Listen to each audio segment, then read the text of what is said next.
নমস্কার। আষাঢ় মাস কবিগুরু রবীন্দ্রনাথ ঠাকুরের আষাঢ় সন্ধ্যা।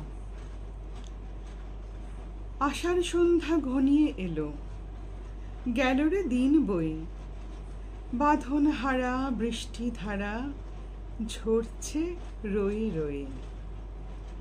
একলা বসে ঘরের কোণে কি ভাবি যে আপন মনে, সজল হাওয়া জুথির বনে কি কথা যায় কয়ে। হৃদয় আজ ঢেউ দিয়েছে, খুঁজে না পাই কুল, সৌরভে প্রাণ কাঁদিয়ে তোলে ভিজে বনের ফুল। আধার রাতে প্রহরগুলি কোন সুরে আজ ভরিয়ে তুলি, কোন ভুলে আজ সকল ভুলি আছি আকুল হয়ে। বাঁধন হারা বৃষ্টি ধারা ঝরছে রয়ে রয়ে, বাঁধন হারা বৃষ্টি ধারা ঝরছে রয়ে রয়ে।